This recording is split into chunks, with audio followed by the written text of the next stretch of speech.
जिस प्रकार से बीजापुर में ये बड़ा नक्सली हमला देखने को मिला और इस नक्सली हमले ने हमारे 9 जवानों को हमसे छीन लिया।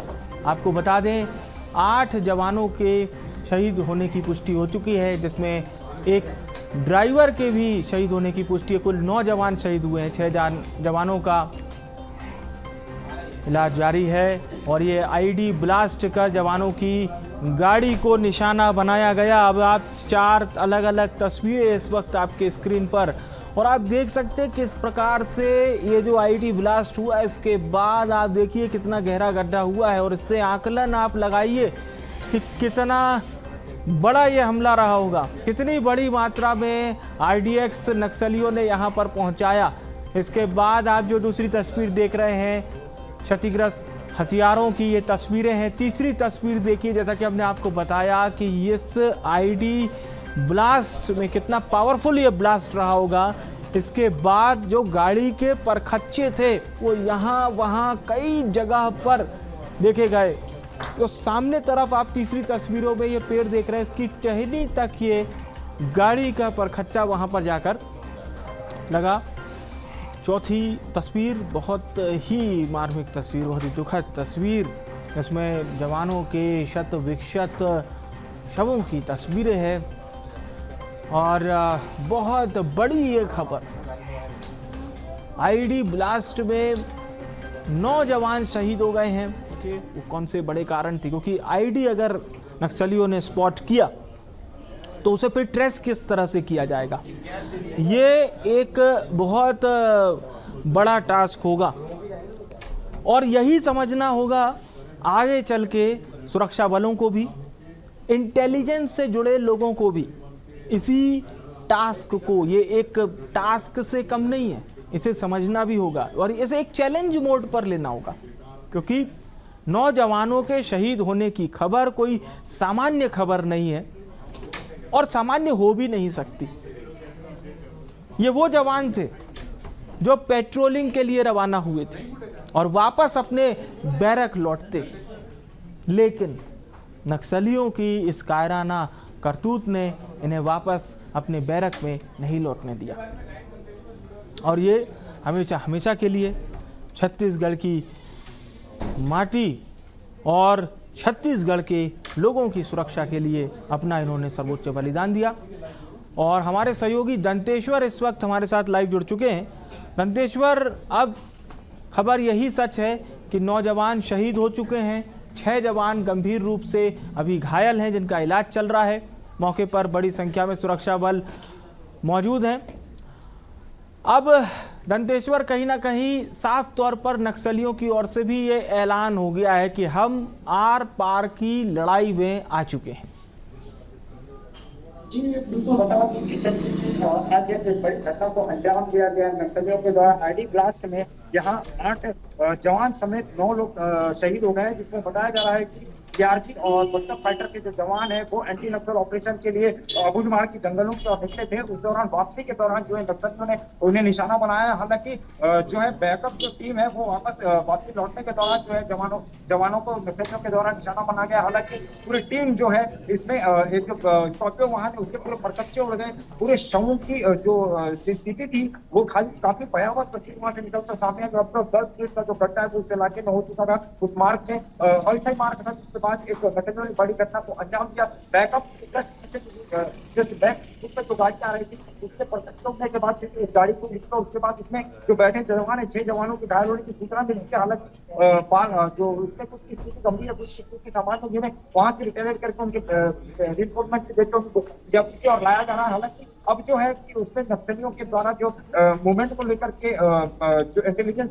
इनपुट है वो कहीं ना कहीं चेकिंग के दौरान ये कहीं ना कहीं चूक हुई, जिसकी वजह से बड़ा हादसा हुआ। फिलहाल जो है करीब 1-1.5 बजे के आसपास की घटना है, जिसमें नक्सलियों ने आईडी ब्लास्ट करके जो है वहां से निशाना बनाया और 8 जवान के समेत जो है एक सिविलियन शहीद हो गए। हालांकि इस पूरी घटना को देखते हुए जो है कहीं ना कहीं पिछले 1 सालों से लगातार जो एंटी नक्सल ऑपरेशन चलाए जा रहे हैं, उसके बाद काफी लंबे समय के बाद जो है नक्सलियों ने एक बड़ी सक्रियता दर्ज कराई, अपनी उपस्थिति दर्ज कराई, जिसके चलते नक्सलियों ने आज एक वाहन को निशाना बनाया जिसमें 8 जवान शहीद हो गए हैं। पूरे इलाके को जो है नक्सलियों के इंद्रावती नेशनल पार्क के इलाके से जाना जाता है, क्योंकि इससे पहले जो है नक्सली इसी इलाके में सबसे ज्यादा सक्रिय होते थे, जिसको लेकर के एंटी नक्सल ऑपरेशन लगातार इसके अबुझमाड़ वाले इलाके में चलाए जा रहे थे, जिसके बाद एक नक्सलियों के द्वारा आज एक बड़ी घटना को अंजाम दिया गया है, जिसमें 8 जवानों की शहादत हुई है। जी बिल्कुल, आपने सही कहा, क्योंकि बीते समय में जिस प्रकार से बड़े मूवमेंट किए गए, और हम अगर बीता साल देखें तो वो नक्सलवाद पर कड़े प्रहार के तौर पर ही हमेशा याद किया जाएगा। बीता साल नक्सलवाद को समाप्त करने में बीता, लेकिन ये जो दंतेश्वर साल की शुरुआत हुई, इसमें नक्सलियों ने कहीं ना कहीं एक बार फिर से अपने वजूद को सामने लाकर इस बात की ताकीद कर दी है कि आपने एक तारीख निर्धारित की है मार्च 2026 की, उसे हम लोग पूरी तरह से मानने को तैयार नहीं है। नक्सलवाद के जिंदा होने का सबूत नक्सली दे रहे हैं। ये अब सुरक्षा बलों को पूरी तरह से समझने के लिए पर्याप्त होगी आज की घटना।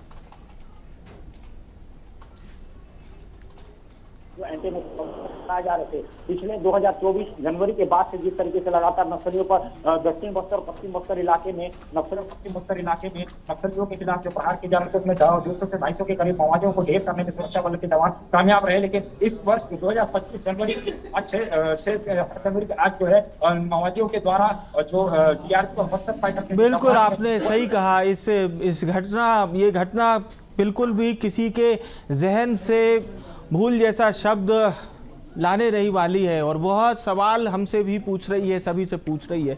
शुक्रिया हमारे साथ जुड़ने के लिए। सीधे हम रायपुर का रुख कर रहे हैं। हमारे state editor doctor Awadhesh Mishra हमारे साथ एक बार फिर से जुड़ रहे हैं। और अवधेश जी, अब सच्चाई यही है कि हमारे नौजवान अब हमारे बीच नहीं है, अपना सर्वोच्च बलिदान उन्होंने दिया है, जबकि हमारे 6 जवान जो गंभीर रूप से घायल हैं, हम भी यही प्रार्थना करेंगे कि वे जवान पूरी तरह से स्वस्थ हों और उसी बहादुरी के साथ, उसी उत्साह के साथ अपने बैरक में लौटें जिस उत्साह के साथ वो पेट्रोलिंग के लिए जाते हैं।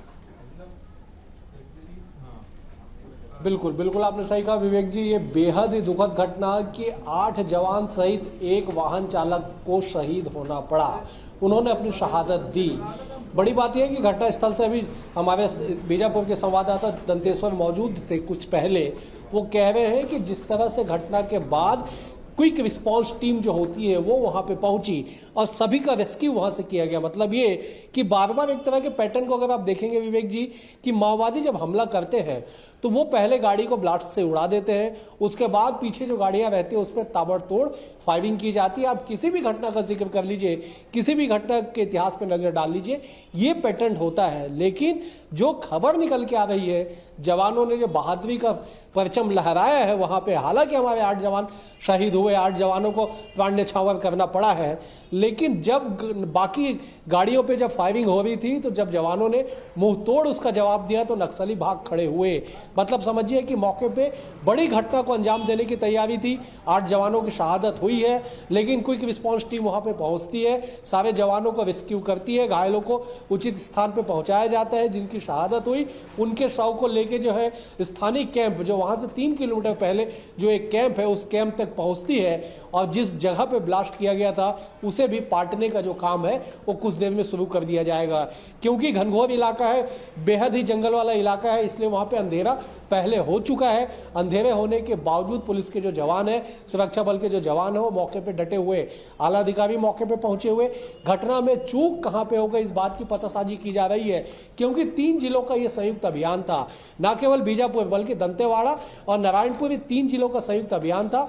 जिस वाहन को निशाना बनाया गया या आईडी की चपेट में जो वाहन आई है वो DRG दंतेवाड़ा के जवान को लेके आ रही थी। ऑपरेशन से लौट रही थी ये टीम और लौटते वक्त हमला हुआ है। देखिए बड़ी बात ये कि नक्सलियों का पैटर्न होता है कि जब जवान सर्चिंग पे निकलते हैं, किसी ऑपरेशन पे निकलते हैं, तो उस वक्त घटना को काबिज नहीं की जाती है, लेकिन जब वो वापस आते हैं, जब वो कैजुअल थोड़े से हो जाते हैं, या यूं कहे कि पूरे तरीके से जब वो थक जाते हैं, जब वापस अपने कैंप की ओर आते हैं, तब इस तरह की घटना को अंजाम दिया जाता है।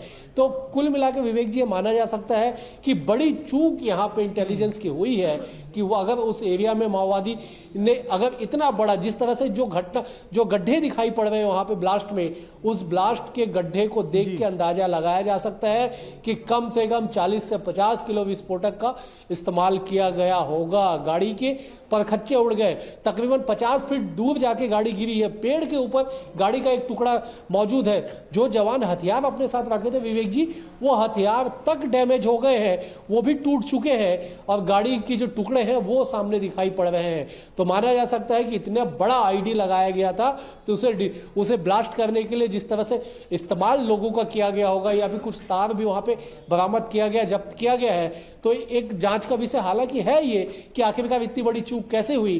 लेकिन बड़ी बात यह है कि पिछले 1 सालों से जैसे तकरीबन 220 माओवादियों को ढेर किया गया छत्तीसगढ़ में, पूरे देश में इतिहास बनाया गया कि एक साथ 34 माओवादियों को ढेर किया गया, उसी के जवाब में इसे माना जा सकता है कि नक्सलियों ने एक बड़ी घटना को अंजाम दिया। हमारे 8 जवान जो है वो वीर गति को प्राप्त हुए, एक वाहन चालक की भी मौत हुई है, कुल मिला के 9 की शहादत हुई है। तो ऐसे में ये घटना सबक भी है उस डेडलाइन को लेके जो मार्च 2026 का तय किया गया कि ऐसे कोर एरिया में, कुछ देर पहले हम अपने दर्शकों को मानचित्र के जरिए, मैप के जरिए दिखा रहे थे कि आखिरकार वो जगह कहाँ पे है, आखिरकार वो स्थान कहाँ पे है, किस तरह से 3 जिलों का सीमावर्ती क्षेत्र, महाराष्ट्र से कुछ दूरी पे सीमावर्ती राज्य, तो ऐसे में वो बेहद ही सघन इलाका, बेहद ही दुर्गम इलाका, कुटरू से आगे अगर जाएंगे अम्बेली गांव के पास ये पूरी घटना घटी है, तो वो सुदूर भौगोलिक स्थिति में, भौगोलिक तौर पे बेहद ही सुदूर स्थल पे ये जो घटना स्थल है मौजूद है। तो ऐसे में उस कोर एरिया में जब ऑपरेशन को अंजाम दिया जाता है, एंटी नक्सल ऑपरेशन चलाया जाता है, तो वापसी के वक्त या ऑपरेशन के दौरान, सर्चिंग के दौरान, आरोपी के दौरान क्या क्या सतर्कता बरतनी चाहिए, इसको फिर से एक बार रिवाइज करने की आवश्यकता पड़ेगी आज की घटना के बाद, क्योंकि लगातार माओवादियों को ढेर किया जा रहा था। 220 के करीब में आंकड़े हैं छत्तीसगढ़ के पास पिछले 11-12 माह में जिस तरह से माओवादियों को मार गिराया गया है। अगर सरेंडर और गिरफ्तारियों की बात कर ली जाए तो यह संख्या लगभग 1700-1800 के करीब जाती है। तो इतनी बड़ी संख्या में एंटी नक्सल ऑपरेशन अभियान चला के जो इतनी बड़ी संख्या में माओवादियों का सरेंडर कराया गया, गिरफ्तार किया गया, उनको मार गिराया गया, बावजूद उसके अगर एक साथ 8 जवानों को शहादत देनी पड़ती है विवेक जी, 8 जवान शहीद होते हैं, तो सारे अभियान पे एक बार फिर से रिव्यू करने की आवश्यकता महसूस होती है कि फिर से एक बार रिव्यू किया जाए। खास करके दुर्गम इलाके में जब कोई ऑपरेशन चले, दुर्गम क्षेत्रों में अगर कुछ प्लांट किया जाए, वहां पे डिप्लॉयमेंट किया जाए, वहां पे मूवमेंट किया जाए, या फिर आरोपी वहां पे लगाए जाए, तो ऐसे में जवानों की वापसी के वक्त और अधिक सतर्कता बरती जा सके। इन तमाम चीजों को लेकर फिर से एक बार रिव्यू करने की आवश्यकता है। और विवेक जी, शायद यही वजह है कि आला अधिकारी मौके पे, न केवल अधिकारी मौके पे बल्कि पल पल की जानकारी राजधानी रायपुर से भी जो आला अधिकारी है वो ले रहे हैं। हमने देखा कि महासमुंद के सभा से पहले मुख्यमंत्री किस तरह से खुद जो है फोन पे बातचीत करके जानकारी ले रहे थे वो, कि किस तरह से घटना घटी, घटना की वजह क्या हो सकती है और आने वाले समय में और क्या कुछ बेहतर किया जा सकता है। हमने देखा कि मुख्यमंत्री भी इस पूरी घटना का फीडबैक ले रहे हैं। गृह मंत्री का बयान हालांकि अभी तक सामने नहीं आ पाया, लेकिन उप मुख्यमंत्री अरुण साव ने कहा है कि मामले की जांच होगी।